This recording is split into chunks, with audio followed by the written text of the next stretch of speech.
आरक्षण आमच्या हक्काचं, नाही कुणाच्या बापाचं.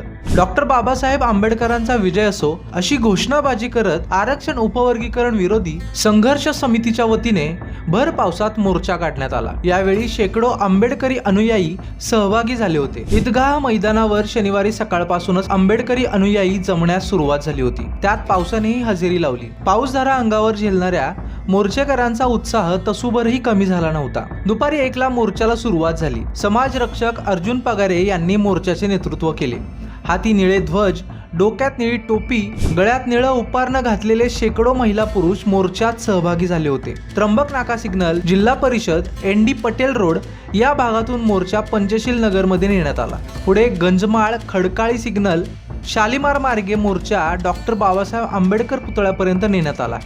त्या ठिकाणी छोटेखानी सभेत मोर्चाचे रूपांतर झाले. यावेळी विविध नेत्यांची भाषणेही झाली. सरकारच्या धोरणावर प्रखर टीका करण्यात आली. माजी नगरसेवक कुणाल वाघ, प्रकाश पगारे, करुणा सागर पगारे, धरम गोविंद, अण्णासाहेब कटारे, एकनाथ मोरे, दीपक वाद आदी प्रमुख नेते सहभागी झाले होते.